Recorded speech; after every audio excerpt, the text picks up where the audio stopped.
Hi, my name is Vivid, and this is going to be my attempt to beat a Hardcore Nuzlocke of Pokemon Y using only Poison types. I'm hot off a run in Soul Silver where I attempted a Hardcore Nuzlocke while also never attacking, and that run was insane. You should definitely check it out after this one, so it'll be linked in the description down below. Also, I want to get this out of the way early. I'm sure there will be a decent amount of people wondering how I got Pokemon Y to look so good, and I have a tutorial on how to do this on my channel. I'll link it down below as well, so that you can also play the 3DS games in HD. Okay, so I know this might not be the most popular opinion amongst Pokemon fans, but I'm particularly fond of the Kalos games.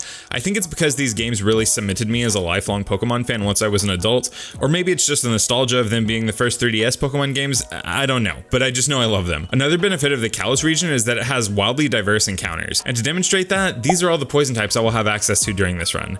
A few conflict with one another, but we'll get into that later. The Poison type is interesting. It was always considered a defensive or utility typing, and wasn't really seen as decently offensive until the Fairy type was released and it was super effective against them. Either way, I decided on Poison types because I can never really decide if my favorite type is Ghost, Grass, or Poison, so I'm gonna try and figure that out over the next few runs. The full rules for this challenge can be found in the description below, but to quickly summarize them, I can only catch the first Poison type on each route. If a Pokemon faints, it is a goner and has to be boxed or released. All battles must be played on set mode. I cannot level up past the next gym leader's ace, and no items are allowed in battle except for held items. If you enjoy challenges like these, please consider liking the video since that really helps out with the YouTube algorithm a ton, and subscribe if you're not already. Alright, let's get into this. Starting off, I picked Chespin since this will give my rival a Fennekin, which will eventually be a part Psychic type and super effective against all my poisons. This should just theoretically make the challenge harder. I named the Chespin Box because as soon as I get my actual starter, that's where it's going. I make my way to Santaloon Forest, and this is where I get my actual starter for the run. A Weedle. That's right, the only Poison type I can get before the first gym is a Weedle. What a game. I catch it and name it Ammonia. I'm going for a theme of things that are toxic to humans in this run because that just made sense to me, and ammonia was the first dangerous chemical that came to mind. I spent too much time using cleaning supplies at my job as a barista in my early 20s, I guess. I carefully grind until it evolves into a Kakuna, and then just a bit later it evolves into a Beedrill. When it evolves, it learns Fury Attack, and this is going to be my best move to use for the first gym, so this should go swimmingly. I boxed as soon as I arrive in Santaloon City, did some final grinding, and made my way to the gym. The first gym leader is Viola, and she uses bug types. She starts off with a Surskit that can actually be a little problematic because it knows Bubble, which can lower my speed. My strategy here is just to full send Fury attacks and hope for the best. My first one hits 3 times, landing 1 crit, and the second one hits twice, taking the Surskit to the yellow. Viola uses her potion on the next turn, which I think is pretty ideal since it means she won't have a potion for her Vivillon, and the Surskit goes down 2 turns later. Ammonia is at half health, but I get enough experience off the Surskit so that Ammonia levels up and learns Focus Energy, which I replace Harden with after this fight. While my level has to be 12 to challenge Viola, it's not against the rules to level up mid-fight. The Vivillon comes out and outspeeds me and tackles me for 7 damage on the first turn while I go for Focus Energy. At this rate, I can only take 3 more tackles, and this isn't even accounting for infestation damage should she go for that. I click Fury Attack on my next turn, and I guess we're speed tied because I move first. I get not 1, not 2, but 3 crits as she goes for Harden, which is the reason I think I needed Focus Energy in the first place. My next Fury Attack hits twice with 1 crit, and I take another tackle for 8 damage. A higher roll than last time, meaning I can 100% be knocked out on the next turn. I lock into Fury Attack, outspeed, and manage to get all 5 hits, including 1 critical hit, to KO the Vivillon. That's absolutely wild. This battle was a lot scarier than I thought it was going to be, and if I'm being honest, I wiped to this gym at least 4 times before getting the successful attempt, which brings me to a question. Do you want to see the early game wipes and edited down resets, or do you just want me to mention when it happens? Let me know. With the Bug Badge, wait, the name of this badge is the Bug Badge? Super original name. With the Bug Badge unlocked, I can move on and grab my next encounter in Route 4 just above Santaloon City. I encounter a Budew, catch it, and name it, Nightshade? That's a poisonous flower, right?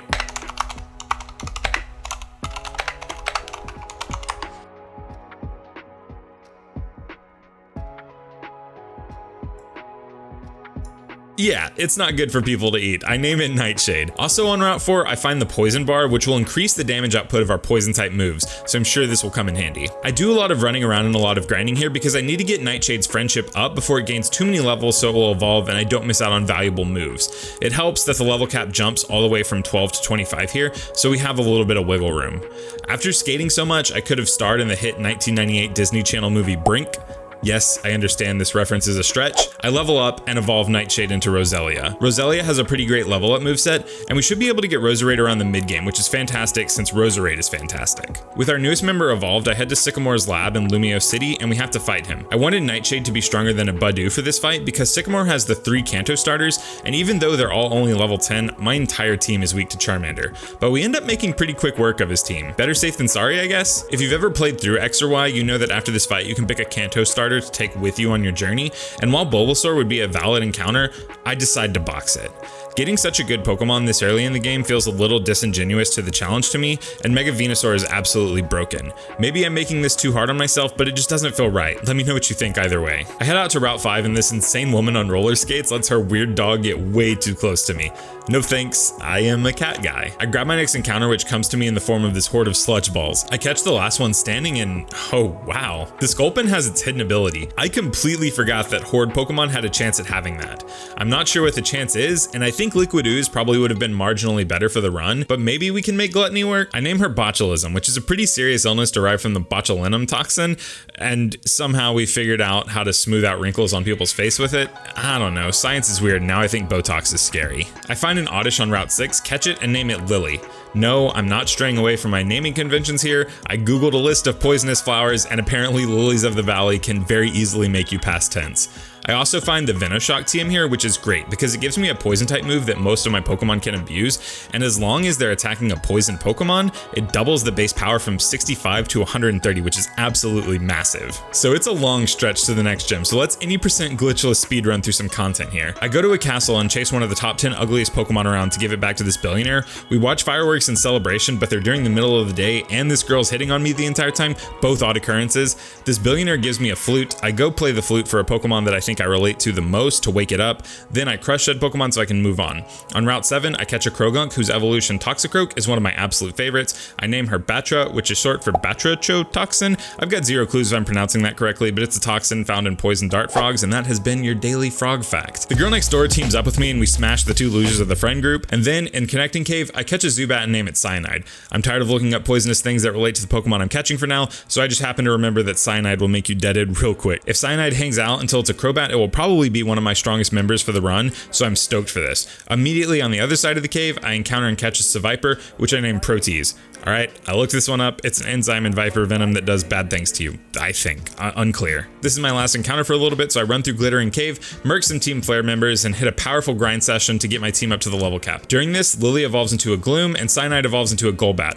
Then finally, I make my way to the second gym. Okay, I don't think we set a world record there, but pretty solid speedrun time. The next gym leader is Grant, who uses rock types, which would normally be problematic against poison types, but the level cap is 25, and Nightshade learns Giga Drain at 25. Super convenient, I know. I give him the Miracle Seed, and he absolutely decimates Amira with a critical hit, and then just barely misses a one-hit KO on the Chompy Boy. But Grant misses his Rock Tomb, and this gym was just very easy. The Cliff Badge is mine. After the battle, I'm looking at my damage calcs, and Giga Drain did way too much to Tyrant, so I decide to take a look at my Roselia's IVs and EVs and PK Hex. Now, if you don't know what IVs and EVs are, I'll give you the too long didn't read version. EVs are effort values. Your Pokemon can have 510 in total, and 252 is the max in a single stat. Your Pokemon will get these when you knock out an enemy Pokemon with them, use unregulated supplements on them, and through a few other training methods. But basically, every 4 effort values in a stat will give you 1 extra point in that stat at level 100. IVs are individual values, and these are set when you catch or hatch a Pokemon. The values can be from 0 to 31, and at level 100 you will get 1 extra stat point for every individual value in a stat. So 31 is considered a perfect IV. Competitive Pokemon normally have 5 perfect IVs: HP, Speed, both defenses, and whatever attacking stat that Pokemon uses. Nightshade, my Roselia, has 3 perfect IVs in HP, Special Attack, and Speed, arguably the 3 most important for him. And his Defense IV is 26 and Special Defense IV 28. Nightshade is an absolute monster of a Pokemon.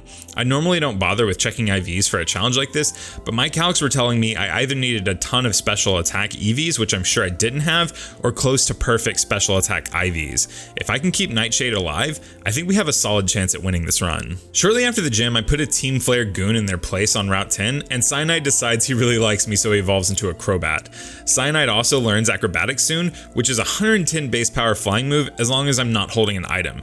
That is disgustingly good for this point in the game. I run into this insane woman on skates again, and she keeps letting her weird dogs get too close to me, so I beat her dogs up and we move on. Now on Route 11, there are 3 encounters we can get: Stunky, Nidoran male, and Nidoran female. I'm hoping for either of the Nidorans because I love them, and they're only shot for a ground type in this game. I sweet scent for the encounter and nice. I get a horde of Nidorans. I could go for Nidoqueen here since it's slightly more defensive, but I think the offensive power of Nidoking will be great. I'm okay losing out on Stunky here because even though having a dark type would be massive at this point in the game, we'll get access to what I believe is a better dark type later. I named the Nidoran Arsenic since I'm pretty sure that's a toxic mineral, and it has the Hustle ability, which is absolutely garbage. It has a timid nature though, which is pretty good once it evolves into a Nidoking, because while Nidoking's physical attack stat is higher, the coverage you get from all the special attacks that Nidoking can learn is insane. As I'm heading for Reflection Cave, I'm walking a bit too fast and I get into this random trainer battle. I normally don't show random trainer battles, but this one is a double battle that I'm completely unprepared for. It's sort of a Brains and Brawn type theme that they have going on, and they send out a Machoke and a Mr. Mime. The Mime is a massive problem for my team, and since I wasn't prepared at all, Cyanide and Botulism are both sent out. Botulism will 100% die to a Psybeam here, and Swalot seems like one of my better defensive pieces late game, so I switch her out for Ammonia since Beedrill has a surprisingly reasonable special defense stat, and I go for a bite hoping to get the flinch. I don't, and the Beedrill takes a huge Psybeam here, dropping to just 14 HP. At this point, I think most of my team would get one-shot by this thing, and I know I'm not KOing it with Cyanide, and I'm not sure if I can with Ammonia either, so I just double up into the slot and hope Machoke targets Cyanide again. It takes both attacks to take down the Mime, and then the Beef Boy goes for a low sweep on Ammonia, taking him out. You did well, Ammonia. Without your early game efforts, we wouldn't even be here. Rest easy, friend. I finish off the Machoke pretty easily, and after that battle, I realized that my team is currently decimated by Psychic types, and a ton of random trainers have them in this generation, including my rival. Maybe I should have hoped for a Stunky instead. I stock up on Super Repel since Reflection Cave has a ton of Psychic types, and is notorious for having wild Wobbuffets, which I think might just roll my team. After some trainer battles in the cave, both Arsenic and Botulism evolve, and I find a Moonstone so I can have a Nidoking whenever I want. I get to Shallow City, pick up the Eviolite, which is huge for Nightshade right now, and then we have to square off against the girl next door because I guess only one of us can Digivolve our Pokemon or something. She has a Meowstic, and after our Mr. Mime experience, that is terrifying. I lead Cyanide as she goes for Fake Out, but joke's on her. Cyanide has Inner Focus and doesn't have time to flinch. We get a bite off for a little under half health, and then the next turn we bite again, dropping Meowstic to the red as we take a Psybeam. Cyanide actually eats it pretty well, and we take out the Meowstic on the next turn. Next up is her Braxion, so not wanting Cyanide to get too much XP before the gym, I go on to Botulism. We take a Fire Spin for some small chip, but now we are trapped in and taking residual damage each turn. That's not great if we can't KO the Fox quickly. I use Poison Gas because mathematically poisoning a Pokemon and then hitting it with Venoshock should be more damage than just Venoshocking twice when you take into account the poison chip. Braxion just goes for another Fire Spin, dropping me below half, and I realize that if I don't KO Braxion on the next turn, Botulism will go down. So I lock into Venoshock and it just barely misses the KO. But my strategy pays off since Poison takes it out at the end of the turn. That was super close, and now I'm kind of regretting giving Serena Finnegan. The Absol goes down pretty easily afterwards to Nightshade, who is reasonably bulky while holding the Eviolite. So I smashed the girl next door, and now I have to go beat the gym leader to prove myself worthy of Mega Evolution. Surprise, the gym leader is the insane roller skate girl with the weird dogs. I should probably tell them that there aren't really any Megas I can use since I banned the Bulbasaur, but I decided to just let them figure it out on their own. I let Cyanide get dangerously close to overleveling for this gym, and then I challenge Karina. I one-shot her Mienfoo with Wing Attack, and when it goes down, Cyanide levels up and learns Acrobatics. As stated earlier, this is a 110 base power move since I'm not holding an item, and her next two Pokemon are just clean one-hit KOs. Crobat makes this gym a joke. Rumble Badge secured. I now have to go scale a tower and fight the gym leader again, but this time I have to use one of her weird dogs that keeps sniffing me. This is pretty irrelevant to my challenge, but she gives me her dog afterwards, and I box it. I can Mega Evolve now, but this is a pretty worthless unlock. I head to Route 12 where this random guy just gives me a Lapras, and honestly, it's no wonder that people think this game is easy. You're given two starters, a Mega Lucario, and a Lapras, all before the fourth badge. Anyway, I use the Lapras to grab my next encounter, a Tentacle, and I name him Toxicology, which isn't a poison or a toxin, but is the study of them, so I'm just gonna say it counts. Tentacruel is a super solid Pokemon with a great special defense stat, good speed stat, and a reasonable special attack stat. And on top of those things, it has a solid move pool, so I think Toxicology will be a super strong addition later, and it gives me a Surfmon that actually wants to learn Surf. At this point in the game, I go ahead and box Lily for now since she is kind of redundant and I think going to be way worse than Nightshade in the late game. This decision feels super justified when I immediately find a shiny stone on Route 12, meaning I can now evolve Nightshade whenever I want. I'm going to wait for now because I want him to learn Synthesis first, and if I evolve now, I never can. I realize Nidorino's level up moveset is garbage, so I decide to just use the Moonstone and evolve him into a Nidoking. I teach him some moves, but I don't have great special attacks just yet, so the physical ones will have to do for now. In Comarine City, I get a few valuable items in Black Sludge, which is basically just leftovers for poison types, the Good Rod, which unlocks another encounter for me that I can grab later, and the Lucky Egg, which will make grinding exponentially quicker. The girl next door wants to smash again, and I guess we have to for the next gym to unlock, so we smash. What? No, not like that. Smash, like Smash Bros. Beat each other up. Is that what y'all thought the entire time? Jeez. This fight is once again scary, and I can't realistically use Cyanide if I want to be able to use him in the upcoming gym, so I have to strategize here. I land on a strategy of using the bulk Eviolite gives Nightshade to abuse Leech Seed and Protect to wear down the Psychic Kitten. So I lead with Nightshade and Protect on turn 1, predicting a Fake Out. This does not happen, and instead Meowstic just uses Light Screen, so we're off to a great start. I'm outsped and the Meowstic goes for Disarming Voice on turn 2. This makes no sense to me. I resist this move, and it has Psybeam. Is the AI garbage in this game? I miss my Leech Seed, so again, things are going great. On the next turn, we take a Psybeam, and we actually eat it pretty well, but I get confused. I manage to break through and hit my Leech Seed. Next turn, I try to Protect, but instead I just decide to hit myself, and the Meowstic goes for Disarming Voice again. I should be KO'd right now. I should have taken 3 Psybeams at this point, but Serena just doesn't understand the type chart, I guess. I'm worried about Nightshade, so I switch into Toxicology, who has a pretty reasonable special defense stat, but is underleveled. But the Meowstic just keeps going for Disarming Voice. I Acid Spray, dropping its special defense as it sets up another Light Screen, and then do the same on the following turn, but I take a massive Psybeam, dropping to only 9 HP. The good news is that my next Acid Spray crits, taking the Meowstic down to the red, and after Leech Seed damage, it will go down to another round of seeds on the following turn. I switch back into Nightshade as it drops me to the yellow with another Mind Blast beam, and it goes down. I need a Dark type. Serena goes out into her Firefox, so I bring out Arsenic, who has to take a Fire Spin. It doesn't do a ton, and I'm able to take it out with a few digs. I'm worn down from the Fire Spin chip, and she sends out her last Pokemon, Absol. Half my team is pretty beaten up, so I go into Botulism and set up a Toxic, but after taking 2 bites, another bite is likely to KO. So I switch into Batra, who hasn't seen any real play up to this point because, honestly, it's just kind of bad until it evolves. The Absol goes for a Quick Attack instead of the resisted bite, and I take a pretty sizable chunk. I know I can live another Quick Attack, so I click Revenge, and the Absol goes for Slash. I survive on 1 HP and take out the Absol with a Revenge. That was insane. My team is just not set up well against Serena right now. We head into the gym with most of my Pokemon already at or close to the level limit, but honestly, it wouldn't matter if all of my Pokemon are underleveled. We make it to Ramos and he just has grass types. I have all poison types and I have a Cyanide. I let Botulism take down the Jumpluff, and then Cyanide sweeps the rest of his team. This run is just demonstrating Crobat supremacy so far. We get the plant badge. Wait, I'm sorry. The plant badge? That sounds like something I would sarcastically say, but it's actually called the plant badge. Gen 6 really went all out with these badge names, huh? Anyway, we get the plant badge and move on. I can now fly, so I head back to Route 8 and fish up a Skrelp with the Good Rod. Skrelp will evolve into Dragalge, which is a pretty strong Pokemon and gives me the Dragon typing, which is exceedingly rare in Monotype runs that are not Dragon runs.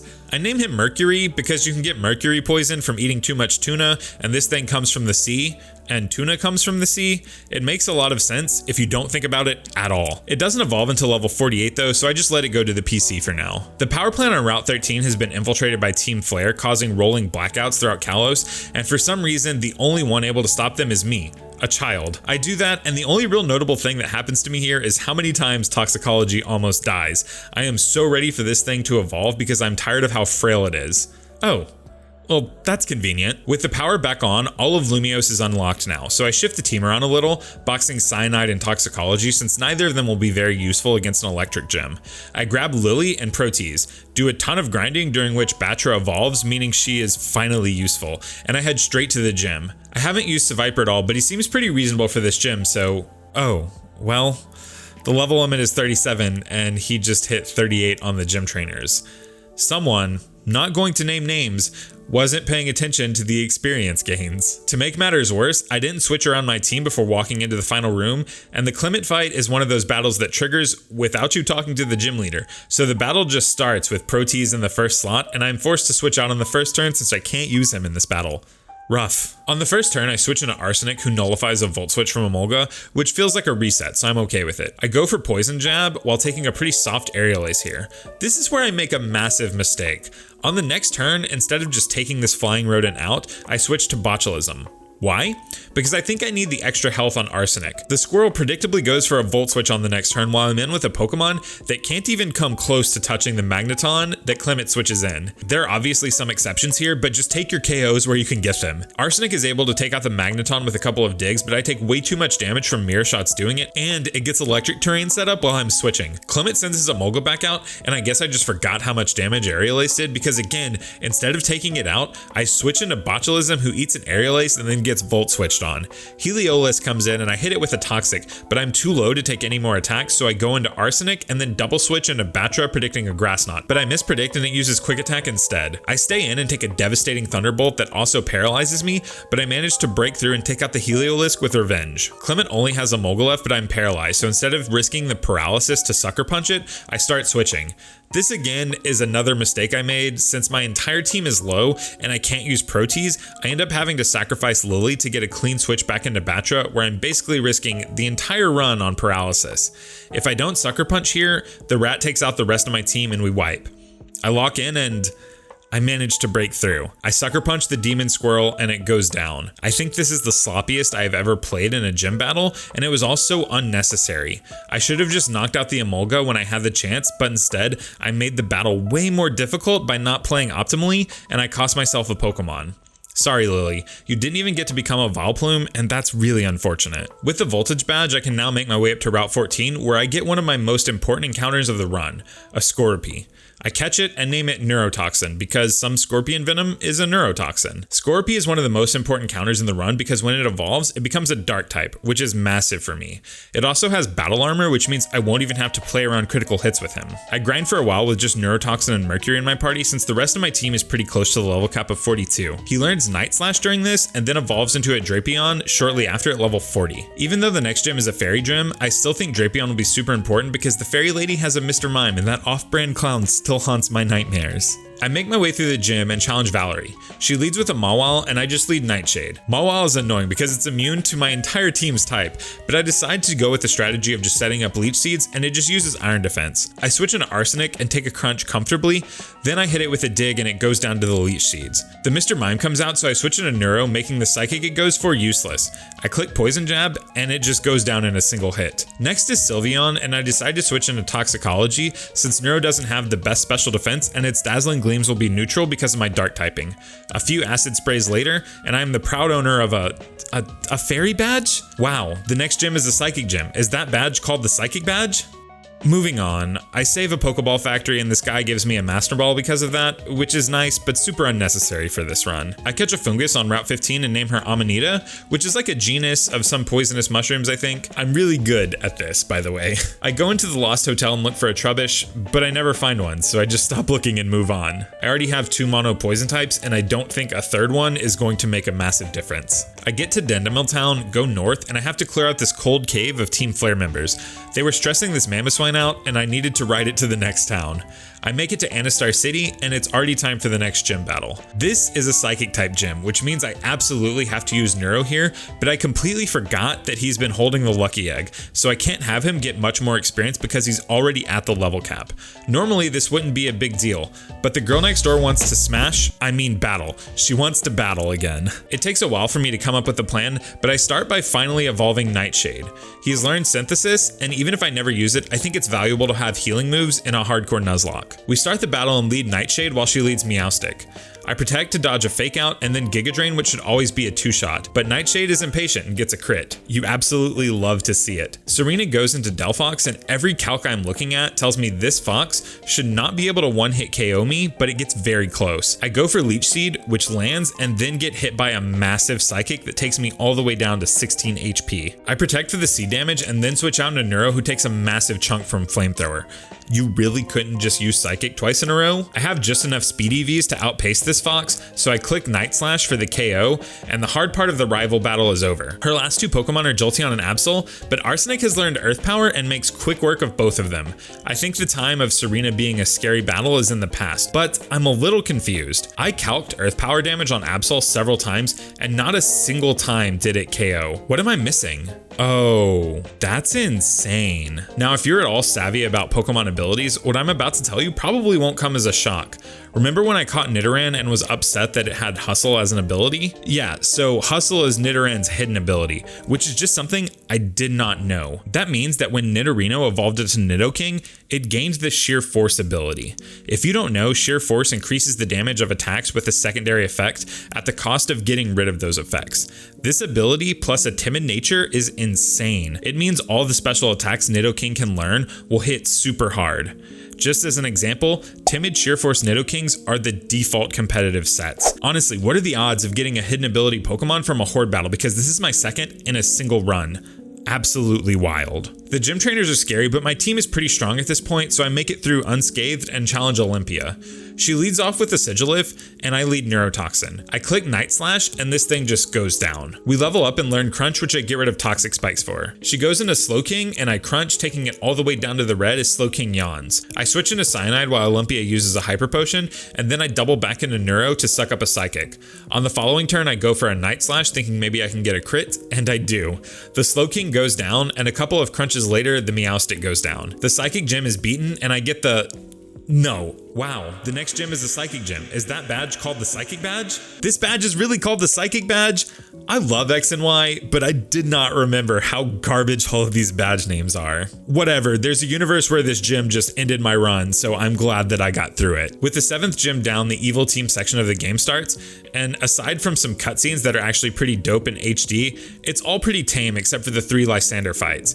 His team isn't even particularly scary as a whole, but the Gyarados he has is. In the first 2 fights, I have to maneuver kind of carefully around it, but in the final fight, his Gyarados should be a bigger threat because it can Mega Evolve, but in doing so, it becomes weak to grass instead of just neutral, so Nightshade just gets to take it out. Really quick, I just want to ask, do y'all want me to go more in depth on rival fights and Evil Team shenanigans, you know, the extra story, or just focus mainly on the gym challenges in these videos? Let me know. I also want to point out that I tried to KO the Yveltal, but after you knock it out, it just stays there because you actually have to catch it to progress the story, so I guess that Master Ball came in handy after all. So basically, long story short, I legitimately just saved the world because Lysander was about to murder the entire population of the planet to keep things pretty, but I guess going back to collecting gym badges just makes sense now, so let's do that.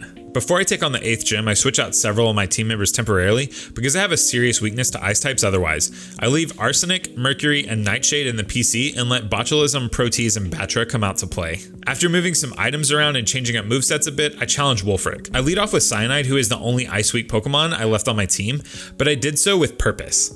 Papa Wolf leads Abomasnow, and on the first turn I go for Acrobatics. I get a crit, but the Abomasnow lives in the red. If you're wondering why I crit Acrobatics didn't immediately write an obituary for the Yeti, it's because Cyanide is holding a Yachi Berry, which will reduce the damage from Ice-type attacks, like the Abomasnow's Ice Beam that I tank with the berry's help. I click U-turn thinking it will take out the Abomasnow and give me a little tempo, but Wolf heals his Snowman up. I go into Botulism, and the combination of Toxic and Venoshock melts Frosty. Cryogonal comes out next, so I switch into Neuro because this Pokemon has a pretty decent special defense, but its physical defense is atrocious.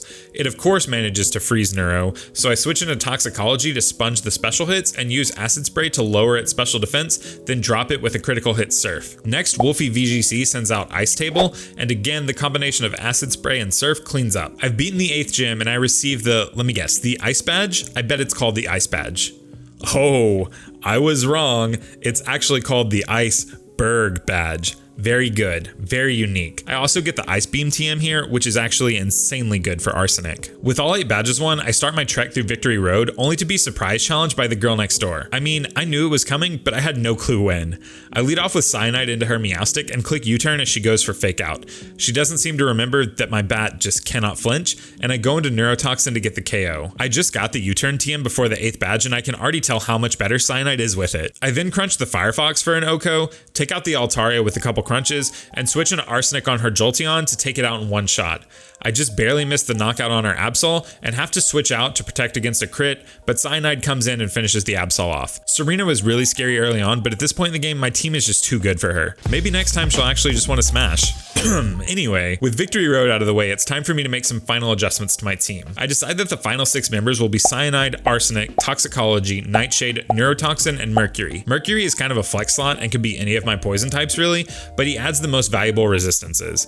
So with that, I need to fix my effort values, delete some HMs, tweak some movesets, and grind. X and Y made resetting EVs pretty simple. All I have to do is sit here and punch these empty bags over and over again until I get enough of these reset bags for my team, plus some extra to account for mistakes, and then I just use the bags to reset their stats one by one. EV training is also made easier with the introduction of hordes that can be KO'd in one attack. So I do the math and come up with spreads and aim for everyone except Mercury to outpace a Talonflame or get as close to it as possible, since it's the fastest threat I will have to deal with in the Elite Four. After that, I just dump most of my EVs into offensive stats.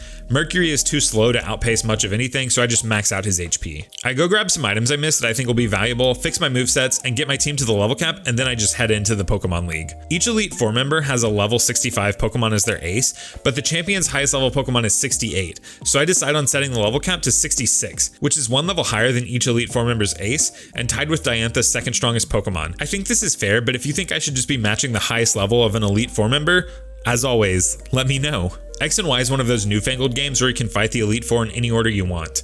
The members specialize in Steel, Water, Fire, and Dragon. I decided to get Steel out of the way first since it theoretically should be the hardest matchup for a mono poison team, but I think I vastly underestimated just how strong Arsenic is here. I challenge Wickstrom and lead Arsenic into Klefki, managing a clean KO with Earth Power after it sets up a layer of spikes with its Prankster ability. Wiki sends in a Probopass, so I switch into Cyanide on a predicted Earth Power. Probopass has Sturdy, so going into Cyanide lets me dodge a super effective attack, break Sturdy with U-turn, and then go back out into Arsenic and pick up a KO. Scissor comes out, and a Flamethrower drops it before it can do anything. Aegislash is the last Pokemon left, and since I had Arsenic hold the Soft Sand item, it can't even try to live in Earth Power. First member, down.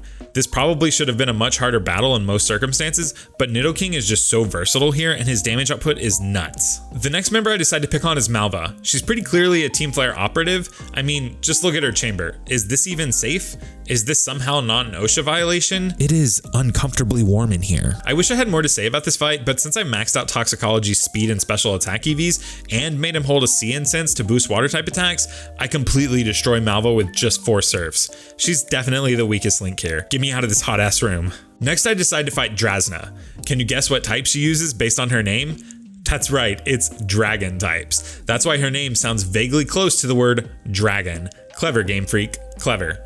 Before I challenge her, I teach Arsenic Ice Beam, getting rid of Flamethrower, and I'm sure you can kind of see where this is going. She leads off with Dragalge, so I lead Arsenic and just obliterate it with an Earth Power. I had to leave the Soft Sand equipped here to 100% guarantee this knockout, but I think that's worth it since Dragalge is kind of a problem to my team otherwise. She goes into Noivern, who I'm close to positive will outspeed me, since even if it has pretty mess speed IVs, it should always outpace. But it doesn't. I should always live a hit, but that doesn't even matter. I outrun it and take it out with an Ice Beam. It either had a negative speed nature or terrible speed IVs. That is unfortunate for you, Bubba. The Altaria goes down to a single Ice Beam and then it's just Druddigon. Druddigon actually has pretty reasonable bulk, so it lives in Ice Beam and then Dragon Tails me out. I'm forced into Nightshade, but the Druddigon is so low I assume a Giga Drain will knock it out, which it would have, but Khaleesi uses a full restore. Yes, I completely forgot they had those since the other 2 members haven't had a chance to use them. I just set up seeds here and click Giga Drains while it misses several Dragon Tails before finally hitting one and sending me back into Arsenic. An Ice Beam takes it out and I've got one more member to fight. Seabold is our penultimate obstacle in this run and he uses water types. His team mostly looks like Nightshade food, but he has a Gyarados that knows Waterfall, Ice Fang, Earthquake, and Dragon Dance. AKA, if this thing gets a Dragon Dance set up, I can probably wipe to it. Also, what the hell are these rooms? Is it going to flood in here? Are we safe? My socks are wet and not a single human alive likes wet socks. I hate this side of the Elite Four, y'all are weird. Anyway, Aqualad leads off with Klotzer while I lead Nightshade. I'm gonna cut some of the suspense here. Nightshade decimates his first 2 Pokemon with Giga Drain. I tried to think of a flower joke to put here, but none of them really blossomed into anything. The Gyarados comes out next, and it looks like Giga Drain will always 2-shot it, and it should be incentivized to use Ice Fang over Dragon Dance. As long as it doesn't crit or freeze freeze meat, we should be good. I drain this Engui blue noodle, dropping it below half health, and it lands an Ice Fang that doesn't even do half. This is why Nightshade is busted. Its IVs were just too good for this type of run. Another Giga Drain drops the noodle, and Papa C's last Pokemon is a water rock barnacle thing. I'm pretty sure Nightshade just looked at it and it decided to KO itself. And that's the Elite Four down. I have to say, those fights were actually very comfortable, and I think this can mostly be attributed to all the diverse poison types you can catch in this game and how easy it is to EV train them. Yes, I have very strong Pokemon, but I think most Nidoking's Tentacruels and Roserades would have been effective here. Just a thought. I make my final adjustments to the team by swapping some items around, but most importantly, I make sure Arsenic is wearing an expert belt. Arsenic can hit every single one of the champion's Pokemon for super effective damage with his attacks, so the expert belt should be a great damage boost here. I make my way to the champion's chambers and I'm nervous. This fight should absolutely be the toughest. She has a pretty solid team, and her ace is a Mega Gardevoir who can one-shot my entire team except for Neurotoxin. I have a game plan, we just have to make it work. Diantha leads off with the Hawlucha, so I lead Cyanide. Acrobatics gets us an easy kill here, and she goes into Tyrantrum. This monster has a stacked move pool, but since it can't Earthquake with Cyanide on the field, I'm able to U-turn into Arsenic and take a head smash. With this thing's base attack stat, I'm pretty sure this would have destroyed most of my team, but it only does about 25% to Arsenic. After the recoil and U-turn chip, Earth Power is like 150% to KO. So we drop the Sharptooth and the Long Neck comes out. Another Earth Power grabs another KO, and Diantha goes into Goodra. I know that even though my big boy is wearing his big boy belt, I will never KO with an Ice Beam here. Goodra's special defense stat is just too high, and the Snot Dragon has Muddy Water, so I switch into Toxicology and set up 2 layers of Toxic Spikes. My special defense stat plus leftovers is enough to keep me healthy, and I managed to slowly take the Goodra out with Ice Beams. Gourgeist comes out and gets badly poisoned from the spikes. I click Protect for some chip as it goes for Phantom Force. This is a 2-turn move and gives me the perfect opportunity to switch into Neurotoxin before it goes off. I take the resisted hit well, and then knock the Gourgeist out on the following turn with a Crunch. It all comes down to this. Gardevoir comes out and gets poisoned from the spikes. Poison Jab should be a clean one-shot, but even if it isn't, Diantha can't crit me because of Battle Armor, and Moonblast should never KO from here. I click Poison Jab and the Mega Gardevoir goes down in 1 hit, winning us the challenge. That was a ton of fun. I love poison types, and the diversity and power level of encounters you get in the Kalos region really made this challenge pretty unique. I have a few thoughts about this run in Kalos in general that I want to share. First, even though the Elite Four and Champion fights felt pretty easy, I wouldn't brush Kalos off as a cakewalk. It gets that rap a lot, but there were actually a lot of moments I didn't show where random trainer battles or even wild encounters could have cost me everything. The trainers and routes are absolutely stacked with strong Pokemon that can and will claim kills if you don't play carefully. Second, I got incredibly lucky this run. I can 100% acknowledge that. I could probably do 100 more runs and never get a 3 perfect IV Roserade or a timid hidden ability Nidoran. It would be dishonest of me to say that RNG moments like this didn't help out, because they did. Those thoughts aside though, this was a super fun challenge and definitely rewarding to complete. I would probably consider doing Kalos again with something like normal or dragon types. I don't know, let me know what you think would be fun. If you want to see more challenge videos like this, let me know by liking the video and subscribing to my channel if you haven't already. Feel free to suggest any challenges in the comments down below, or give me critiques on how I can make these videos better. Also, consider following me on Twitter and joining my Discord to keep up with releases and suggest new challenges for me to try. Okay, that's all I've got for you today. Thank you so much for watching. My name is Vivid, and I'm kind of done here and I have to leave. Okay, bye.